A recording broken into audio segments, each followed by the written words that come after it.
Hey Exile, it's me Pat of Exile. I like Spirit. For the Witch Infernalist, I use it to summon skeletons. I used to summon arsonists. Then I bell curved and went back to snipers, mostly because their quality tells them to be cheaper. Naturally, the next thing in my head was to figure out how much Spirit I could stuff into the Witch's body. The more Spirit we have, the more archers we can pump out, like some messed up British family in the Middle Ages. As it turns out, I can pump out a lot of archers. In theory, if I have the best gear and the best rolls. And if I didn't care about anything else, like, resistances or survivability. Which apparently doesn't matter in the late game anyway, so who knows, this might actually be optimal. Anyway, my goal today is to find out the highest amount of Spirit we can get as a Witch Infernalist. To that end, we're gonna use Bedat's Will, of course, which gives us a point of Spirit for every 25 health. Which means we're not just looking for flat Spirit on our gear, we're also looking for HP and Strength. So the rules. First, we're level 90. That matters because you do get 13 HP per level, which I only discovered because I was testing something else, and like 100 Strength from the passive tree. It's important to separate that HP from the gear so I can track the numbers more easily. Anyway, we're also going to assume that we have infinite budget because I just want to see a big number. This is not a build guide. This is not something to, aspire to. I'm just slamming big numbers together and seeing what comes out. After that, the process is simple. We're going to look at each piece of gear and jewelry, of which belt is a part of, and then look up what can increase maximum life, what can give us the strength attribute, and what can give us a bonus to all attributes. Some armor does get completely outclassed by uniques, but we'll talk about that for each slot. And then we'll add things up, like the life, and divide the life by 25 to account for the Bedat's Will bonus from the Infernalist. Alright, let's start with the armor. So for the helmet, there is a maximum life bonus prefix that gives us 174 life, and a split prefix that gives plus 49, which is true whatever the defense type, whether it's armor, evasion, energy shield, or a mix of both. The split prefix will always give plus 49 HP. Also interesting is that all types of helmets can roll intelligence, in addition to whatever other stat the defense is based on. For example, if it is a stir helmet and has armor, the helmet can roll strength and intelligence as an attribute. If it is a stirred dex or armor and evasion armor, it can roll all three attributes, which is neat but not really relevant here. The important part is, if we were to use a helmet that has stir on it, we would get 66 HP out of it, which would give us a wonderful 289 bonus health total and 11.56 Spirit, which also instantly does not matter because Alpha's Howl exists, which just gives us a straight up 100 Spirit.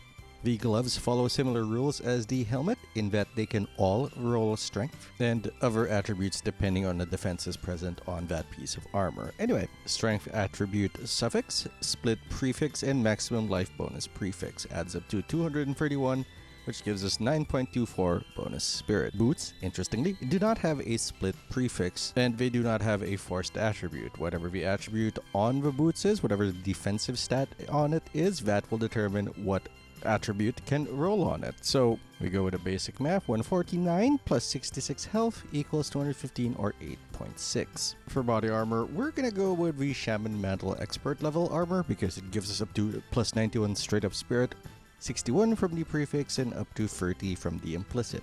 Life stat prefix gives us 214 health. The split prefix is always 49. And the strength suffix gives us 33 strength, which adds up to 66 life, which is a total of 329 life and 13.16 bonus Spirit. Now, if we add the straight up Spirit from the Spirit prefix as well as the Shaman Mantle, we will actually keep this armor instead of going with Enfolding Dawn, which is just a straight up 100 Spirit. We barely beat that out too. Anyway, that puts our total highest possible Spirit from our worn gear that isn't belt, rings, or an amulet to 775 total HP bonus and a total Spirit bonus of 222, which is a weird number, but here we are. Now for the jewelry, which includes the belt, ring, and you know what? And yeah, you know what? I had to laugh at the ring part because, well, you'll see. Anyway, for the belt, a life prefix and strength suffix. 174 plus 72, which adds up to 246. Divided by 25, this is 9.84 bonus Spirit. The ring is where it gets a little funky. It's got a life prefix, sure. It's got a strength suffix, great. It's got an all stats suffix even. It's got a nice and healthy 281 bonus health and spirit, bonus of 8.44, which can be doubled by ingenuity. Okay, well, not literally doubled. It improves it by 80%, which is really good, and applies to both rings, which is nasty good. Anyway, the long and short of it is that Ventnor's Gamble exists, which is also a lie. Ventnor is on Monopoly. The actual item is actually named Ventor's Gamble. It is a gold unique ring that gives you straight up 80 maximum life and 20 spirit, which, you know, the 20 spirit alone blows the Beidot's Will bonus from any rare ring out of the water. You might also notice that it comes with a hefty resistance penalty, and don't you worry your pretty head about it. We're not here for sensibility. We're here to just max out a number. Unfortunately for me, I still had to do my due diligence. I did do the math, a normal belt with the normal rings, ingenuity plus normal rings, and ingenuity and 2 Ventors. Ventors. I don't know why. Do I want to play Monopoly? Anyway, the 2 Ventors are the easy winner, giving us a total of 83.52 spirit. Lastly, we have the amulet. We're going with the solar amulet because it has an implicit of 15 spirit, or at least up to 15 spirit. We're also infusing it with, or anointing it, I think that's the word people use, with one of the 3% maximum life buffs that is on the skill tree. Doesn't matter right now, but it will matter later because the maximum life percentages are added at the end. I'm just trying to see what the gear looks like at this point. I am legally required to talk about Astromantis and how it's not going to give you so much. It's going to give you 214 life and 8.56 spirit. When instead, you could have had straight up the 15 spirit from the solar amulets implicit, as well as the life prefix, as well as the bonus life percent, as well as the straight up spirit prefix, as well as the strength in all attributes suffix, all of which adds up to 263 bonus life and a total of 75.52 bonus spirit. Okay, the grand total for that is 551 total HP and 159 total bonus spirit, or 159.04, but I don't think the game actually calculates that. That is ingenuity plus 2 Ventors, as well as a high rolled amulet. Okay, take a break, take a breath, take an aspirin, because I need it, because now we're going to do the final math, now that we know what we get out of everything that we wear. Fortunately, there's nothing on the board on our passive skill tree that actually contributes to our spirit, except maybe HP, and most of that is gonna come in the form of 2 nodes that give maximum HP, Eldritch Will and Unbending. Oh, and I guess the passive nodes from Infernalist. It is at this point I want to remind people that this is not a guide, this is not optimal, this is just big number go vroom. First we're going to calculate all the life bonuses that we can so we find out how much we get from Beidot's Will. So the rest of the numbers you know, so we're just going to talk about the percentages. The jewels, there is a set of legendary jewels, or unique jewels rather, called Grand Spectrums. Each one improves a different stat depending on how many... Brain farted away from me there for a second. Depending on how many grand spectrums you do have equipped. 1 increases elemental resistances, 1 increases maximum life, and 1 increases spirit. If you have all 3 socketed, it is a plus 6% increased maximum life. For your gear, you can roll a 8% increased maximum life on your amulet, and there's a bunch of skill percent HP increases. That is the weirdest way to put it, but it's a little late and I'm a little sleepy. Eldritch Will, Unbending, and passive nodes from Infernalist, which give a total of 15%. Add that all up, and you get 3,542.34 HP divided by 25 gives us 141.6936 bonus spirit. Spirit half of the equation is easier because there's no division. Ventor plus Ingenuity equals 72 straight up.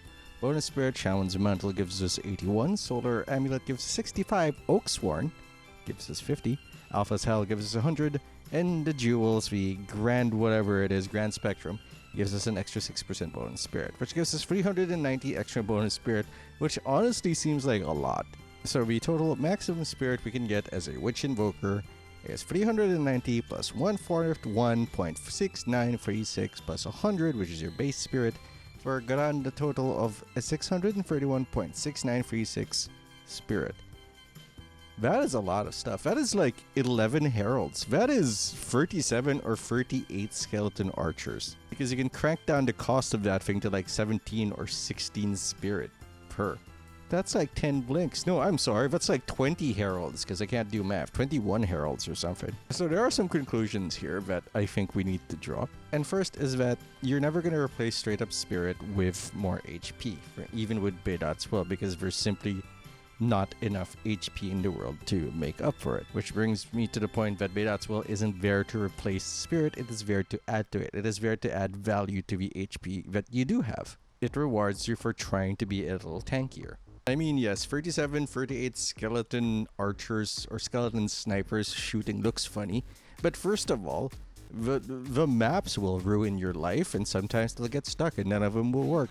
Second of all, this is just not what it's gonna look like in play. I mean, it's fun to think of and it might make for a really fun gag build down the line if you can get all the parts together. But it's just not gonna be like this. Mostly because of the Ventor's rings, because you're sacrificing a lot. Each of those like gives a lot of penalties to your resistances, and those are probably multiplied too, which is pretty bad. And even Oaksworn isn't, I'm pretty sure mathematically is not the ideal offhand. The ideal offhand is your scepter, and the ideal main hand is a little pickaxe. Well, okay, it's not a pickaxe, it's a spiked club, which that does not look like a spiked club. Anyway, it gives you like +3 to all minion skills, which even if you give up like 1 or 2 or 3 minions, you will get way more value out of just having higher level minions that do more damage and probably cost cheaper. So yeah, that was just a fun little experiment. Honestly, I just wanted to see how high the numbers would get, and apparently they're Snoop Dogg high. Thanks for watching. More videos to come. Subscribe. I am Pat of Exile.